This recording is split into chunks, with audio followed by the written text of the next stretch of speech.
రాష్ట్రంలోని కూటమి ప్రభుత్వంపై ఆంధ్రప్రదేశ్ జాతీయ బీసీ సంక్షేమ సంఘం స్టేట్ ప్రెసిడెంట్ బోనుదుర్గా నరేష్ తీవ్రస్థాయిలో మండిపడ్డారు. ఎటువంటి కుంభకోణంలో సంబంధం లేని మాజీ మంత్రి కారుమూరి నాగేశ్వరరావు కుమారుడు సునీల్ను ఇబ్బందులకు గురిచేసి అరెస్ట్ చేయడం సమంజసం కాదని, బీసీలపై ఇదే విధంగా కూటమి ప్రభుత్వం వ్యవహరిస్తే త్వరలోనే ప్రభుత్వానికి చరమగీతం పాడతామని హెచ్చరించారు. విజయవాడలోని తన నివాసం నందు ఆంధ్రప్రదేశ్ జాతీయ బీసీ సంక్షేమ సంఘం స్టేట్ ప్రెసిడెంట్ బోనుదుర్గా నరేష్ మీడియా సమావేశం ఏర్పాటు చేసి మాట్లాడారు. రాష్ట్రంలో కూటమి ప్రభుత్వం అధికారంలోకి వచ్చిన తరువాత బీసీల లక్ష్యంగా అక్రమ అరెస్టులకు పాల్పడుతుందని, ప్రశ్నించే వారిపై అక్రమ కేసులు పెడుతూ రెడ్ బుక్ రాజ్యాంగం అమలు చేస్తుందని మండిపడ్డారు. మాజీ మంత్రి కారుమూరి నాగేశ్వరరావు కుమారుడు సునీల్ను అన్యాయంగా అరెస్ట్ చేశారని, దానికి సంబంధించిన వివరాలను ఆయన వెల్లడించారు. లిక్కర్ కుంభకోణం కేసులో సునీల్కు హైదరాబాద్ నగరంలో పోలీసులు నోటీసులు ఇచ్చిన వెంటనే అరెస్ట్ చేయడాన్ని తీవ్రంగా ఖండించారు. లాభాన్ని ఆశించి ఎవరైనా వ్యాపారం చేయటం సహజమని, అయితే సునీల్ అకౌంట్ నుండి సబ్ కాంట్రాక్టర్ కు కొంత అమౌంట్ ట్రాన్స్ఫర్ చేయటం జరిగిందని, మరలా అతను తిరిగి వచ్చిన లాభంతో సునీల్ అకౌంట్ కు జమ చేయటం జరిగిందని వివరించారు. లిక్కర్ కుంభకోణానికి మాజీ మంత్రి కారుమూరి నాగేశ్వరరావు కుటుంబానికి ఎటువంటి సంబంధం లేదని, కూటమి ప్రభుత్వం కావాలనే వారిని ఇబ్బందులకు గురి చేస్తుందని ఆరోపించారు.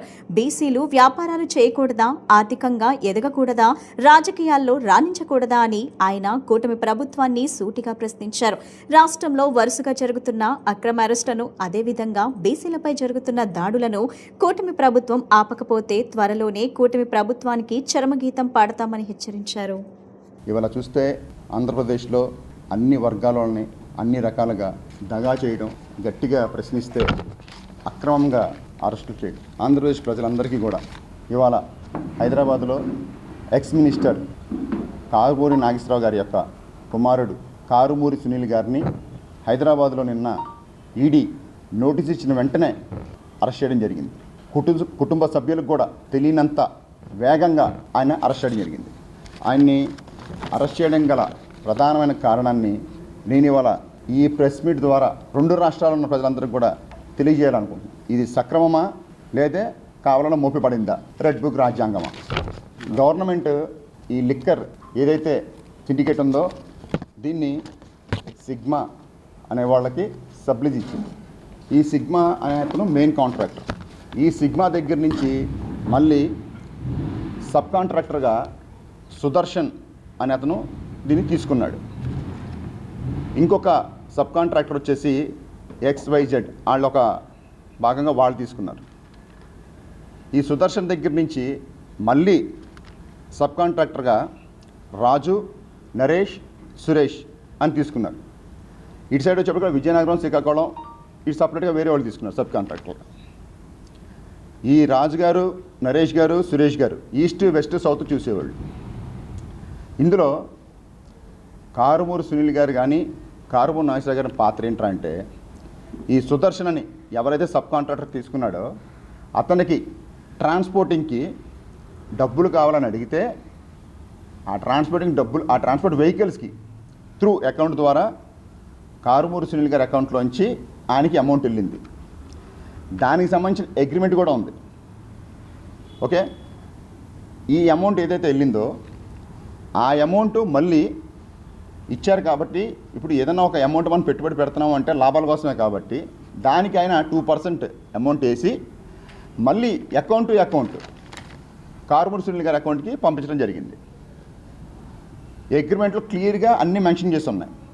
ఇందులో ఎక్కడ కూడా కారుమూరి ఫ్యామిలీకి దానికి అసలు ఎటువంటి సంబంధం లేదు. అది మీకు కూడా తెలుస్తూ ఉంది, దీనివల్ల క్లియర్గా తెలుస్తూ ఉంది. ఏదైతే కారుమూరి సునీల్ గారి అకౌంట్కి వచ్చిన అమౌంట్ ఉందో ఆ అమౌంట్కి క్లియర్ కట్గా GST, IT కట్టి డిస్క్లోజ్ కూడా చేయడం జరిగింది. డిస్క్లోజ్ అంటే లావాదేవీలు ఎలా జరిగినాయి, ఎంత అమౌంట్ వచ్చింది ఏంటి అనేది ఇంత క్లియర్ కట్గా ఇక్కడ ఉంటే, ఇవి నేను చెప్పినవి కాదండి, మన ఆంధ్రప్రదేశ్ హైకోర్టు ఏదైతే ఉందో ఆ హైకోర్టులో జడ్జి గారికి ఉన్న అడ్వకేట్స్ ఈ విషయాన్ని చెప్తే హైకోర్టు వీళ్ళకి ఓవరాల్ బెయిల్ కూడా ఇచ్చేసింది. రైట్, అయినా సరే నిన్న ఈడీ రంగంలో దిగేసి మొన్న వెళ్ళారు, ఏమి అవలా, కొండను తవ్వి ఎలుగును పట్టుకున్నారని నేనే చెప్పా. మొన్న ఒక వాచ్ పట్టుకున్నారండి అని, అక్కడ ఏం లేదు, క్లియర్ కట్ ఉంది. అయినా సరే నిన్న సునీల్ గారిని ఇమ్మీడియట్గా ఎన్ఫోర్స్మెంట్ దిగడం, అరెస్ట్ చేయడం, 7 రోజులు రిమాండ్ చేయడం. అయితే ఇప్పుడు సబ్లీజ్ ఇవ్వడం తప్పు అయితే ఫస్ట్ అరెస్ట్ చేయాల్సింది ఎవరినండి? సిగ్మా వాళ్ళని. పోనీ ఇంకేదైనా ఉందంటే సుదర్శన్ని, లేదంటే రాజుని, సురేష్ని, నరేష్ని, లేదంటే విజయనగరం ఈస్ట్ వెస్ట్ సౌత్ చేసిన వాళ్ళని. ఎవరిని ఒక్క అరెస్ట్ లేదు, ఎక్కడ చూపించలేదు. కేవలం చూపించింది ఎవరిని? కారుమూరి నాగేశ్వరరావు ఫ్యామిలీని. ఎందుకంటే రాజకీయంగా ప్రతిపక్షంలో ఉన్నారు, బలంగా ఉన్నారు. కారుమూరి నాగేశ్వరరావు గారు ప్రతి విషయాన్ని ఖండిస్తున్నారు, నిలబెడుతున్నారు. నేను మొన్ననే చెప్పాను, ఓన్లీ బీసీని టార్గెట్ చేయడమే ఈ గవర్నమెంట్ యొక్క ముఖ్య ఉద్దేశం. ఎందుకంటే బీసీలు, దయచేసి నేను చెప్తా ఉన్నాను, ఆంధ్రప్రదేశ్లో బీసీలు అనేవాళ్ళు వ్యాపారాలు చెయ్యకూడదు. బీసీ అనేవాడు ఏ వ్యాపారాలు చేయకూడదు, దేంట్లో పెట్టుబడులు పెట్టకూడదు. పెడితే క్రిమినల్ కేసులు, ఈడీలు. ఏంటి సార్ ఈ దుర్మార్గం? ఇది ఏపీ హైకోర్టు ఇచ్చింది సార్. నేను నిన్న కూడా చెప్పాను, మేము ఆన్ రికార్డ్ ఏది లేకుండా మేము మాట్లాడమని. ఏపీ హైకోర్టు జడ్జి గారు ఇచ్చిన తీర్పు ఇప్పుడు తప్ప? దీన్ని ఈడీ తీసుకొచ్చారు. Okay, right. మరి మిగతా వాళ్ళందరూ ఏమైపోయారండి? వీళ్ళంతా నిన్న పబ్లిక్గా ఒక ఓసీ ఎమ్మెల్యే, అందరు చూస్తుంటారు, చింతమనేని ప్రభాకర్ గారు, నేను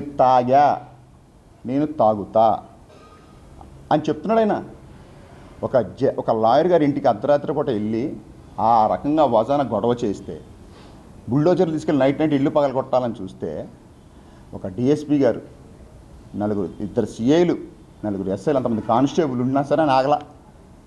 ఆయన ఒక్క కేసు కూడా లేదు. పైపెచ్చు ఇంటి మీదకి వెళ్ళిన లాయర్ గారి మీద కేసు పెట్టారు. ఎందుకంటే ఆయన ఓసీ. కృష్ణలంకలో ఒక కుర్రోడిని శుభ్రంగా తీసుకొచ్చి చంపేసి శవాన్ని కూడా అప్పచెప్పకపోతే వాళ్ళ అమ్మగారు ఏడ్చే ఏడుపుకి రాళ్లకు కూడా కన్నీరు వచ్చే స్థాయిలో ఉంది. బూడిదాన్ని ఇవ్వండి అయ్యా అని. ఆయనతో ఇంత మటుకి ఏం లేదు, సిఐ గారిని సస్పెండ్ చేశారు.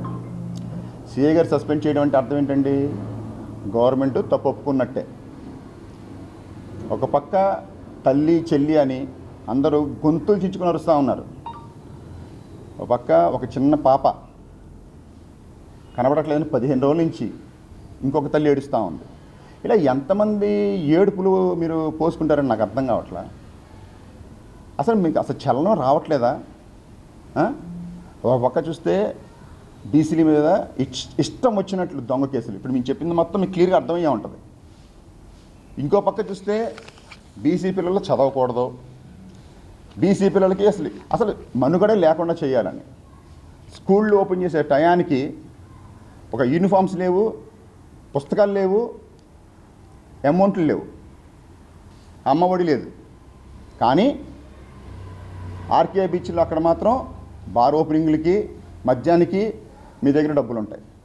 అంటే తండ్రులకి నాణ్యమైన మద్యం ఇస్తున్నాం కాబట్టి పిల్లలకి అమ్మఒడి వద్దనుకుంటున్నారా? అందుకనే మీరు నలుగురు కమ్మంటున్నారు. ఇంటికి ఒక్కరి వలన ఇవ్వడానికే మీ చేత కావట్లేదు.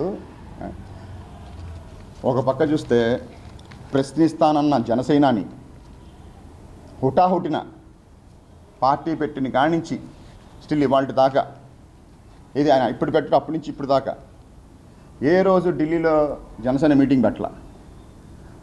జనసేనాని గారు మాత్రం నిన్న అంత హడావుడిగా ఎమ్మెల్యేని తీసుకెళ్ళి ఢిల్లీలో మీటింగ్ పెట్టి కాక్రోచ్ పార్టీని తిడుతున్నాడు ఆయన.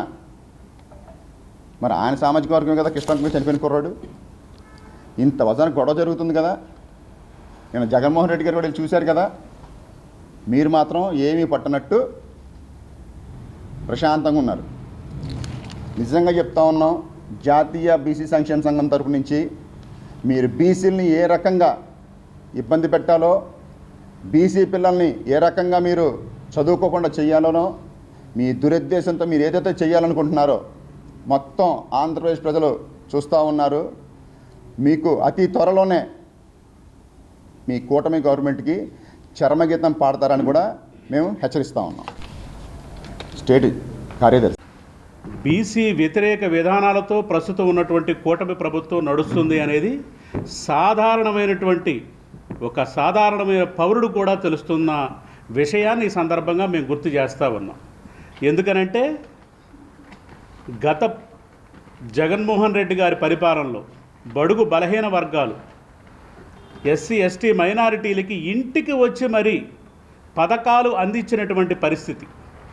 ఈ 2 సంవత్సరాల కాలంలో ఎక్కడా కూడా అసలు పథకానికి పెట్టుకుందామనంటే స్పందించేటటువంటి పరిస్థితి లేదు. ఈరోజు ఈనాడు పేపర్లో కూడా స్పష్టంగా వచ్చింది. ప్రతిదీ కూడా డ్రామా క్రియేట్ చేసుకుంటూ వెళతా ఉన్నారు. 2 సంవత్సరాల కాలంలో ఒక్క పెన్షన్ కూడా ఇవ్వలేదు. కొత్త వాళ్ళు పెన్షన్ పెట్టుకోవాలంటే సదరన్ సర్టిఫికెట్లు ఒక డ్రామా క్రియేట్ చేసుకుంటూ వెళ్తారు. ఎవరికి పథకాలు అందకూడదు, బీసీలందరూ కూడా ఇంకా దిగజారిపోయి బ్రతకాల్సినటువంటి పరిస్థితులు రావాలి అనేటటువంటి విధానంతో ఈ రోజున ఈ యొక్క కూటమి ప్రభుత్వం వారు పరిపాలన అవలంబిస్తున్నారని చెప్పేసి మేము గ్రౌండ్ లెవెల్ నుంచి కూడా మేము దీన్ని చూస్తూ ఉన్నాం.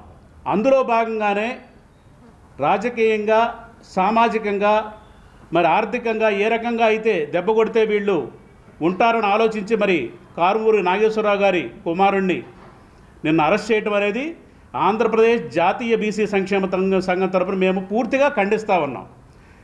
ఎందుకనంటే వారు నీతికి నిజాయితీకి మారుపేరుతో కూడుకున్నటువంటి వ్యక్తులు. అటువంటి వ్యక్తుల పట్ల ఇటువంటి ప్రజా వ్యతిరేక విధానాలు ఈ యొక్క కూటమి ప్రభుత్వం పాటించినట్లయితే మీరు ఎంతైతే అణగదొక్కుదామని చూస్తూ ఉన్నారో అంతే స్థాయిలో రివర్స్లో మీకు గిఫ్ట్ ఇవ్వడం అనేది జరుగుద్ది రాబోయే రోజుల్లో అని చెప్పేసి ఈ సందర్భంగా జాతీయ బీసీ సంక్షేమ సంఘం తరపున తెలియజేసుకుంటా ఉన్నాం.